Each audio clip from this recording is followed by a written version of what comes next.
जब आप America Iran वाली हेडलाइन देख रहे थे तब उसी समय कलपक्कम में चुपचाप एक रिएक्शन क्रिटिकल हो गया।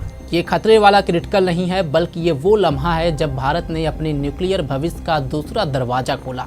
यह रिएक्टर बिजली नहीं बनाता, भविष्य बनाता है। जितना फ्यूल जलाता है उससे कहीं ज़्यादा नया फ्यूल पैदा भी करता है। और यह कहानी आज की नहीं है। 1950 के दशक में होमी भाभा ने जो 3 चरणों वाला सपना देखा था, उसका दूसरा दरवाजा खुल गया है। जब दुनिया जंग में उलझी है, उसी समय भारत आने वाले भविष्य में लगा है। परमाणु के क्षेत्र में भारत महाशक्ति बनने वाला है। यह आत्मनिर्भरता की तरफ भारत का बढ़ता कदम है। भारत दुनिया का दूसरा देश होगा जो इस उपलब्धि को हासिल करेगा।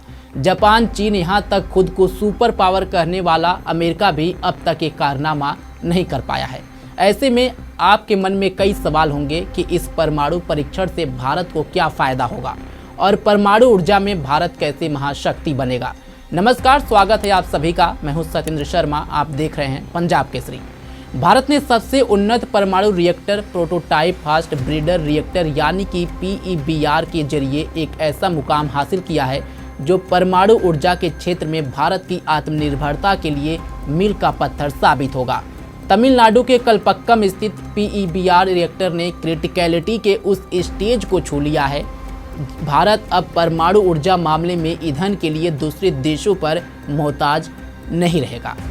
भारत दुनिया की परमाणु महाशक्ति के तौर पर उभरेगा। क्रिटिकलिटी स्टेज से रिएक्टर अपने आप संचालित परमाणु विखंडन के जरिए इतने न्यूट्रॉन पैदा करने लगता है कि किसी बाहरी दखल के बिना अपने आप एटॉमिक रिएक्शन होती रहती है और नाभिकीय ऊर्जा उत्पादन होने लगता है। प्रधानमंत्री मोदी ने भी इसे भारत के परमाणु ऊर्जा क्षेत्र में निर्णायक मोड़ बताया है। इस PEBR रिएक्टर की सबसे बड़ी खूबी इसके नाम ब्रीडर में छिपी है। सामान्य परमाणु रिएक्टर ईंधन यानी कि यूरेनियम को ईंधन की तरह जलाकर ऊर्जा पैदा करते हैं, लेकिन यह रिएक्टर ऊर्जा पैदा करने के साथ साथ नया ईंधन भी पैदा करता है। जितना ईंधन यानी जितना प्लूटोनियम 233 खर्च करता है, उससे कहीं ज़्यादा नया ईंधन प्लूटोनियम 239 पैदा करता है। इससे भारत के पास भविष्य के लिए परमाणु ईंधन का अटूट भंडार तैयार होगा। उदाहरण के तौर पर एक ऐसी भट्टी जिसमें आप जितना कोयला डालें, जलने के बाद वो उससे कहीं ज़्यादा कोयला वापस कर दे।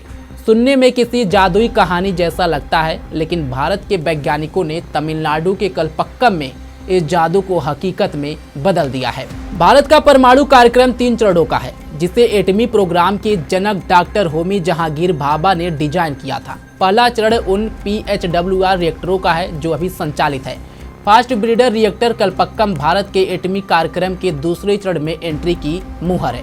थोरियम रिएक्टर तीसरा चरण है। PEBR की वह जरिया है जो भारत के पास मौजूद दुनिया के सबसे बड़े थोरियम भंडार को भविष्य में बिजली में बदल पाएगा।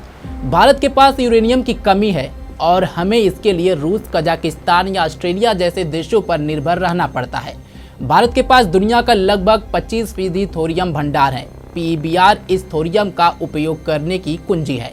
भारत ने 2047 तक 100 गीगावाट परमाणु क्षमता हासिल करने का लक्ष्य रखा है। PEBR की सफलता के बिना यह लक्ष्य नामुमकिन था। रूस के बाद कलपक्कम PEBR के चालू होने के बाद भारत दुनिया का दूसरा ऐसा देश बन जाएगा जहां पर ये उपलब्धि हासिल होगी।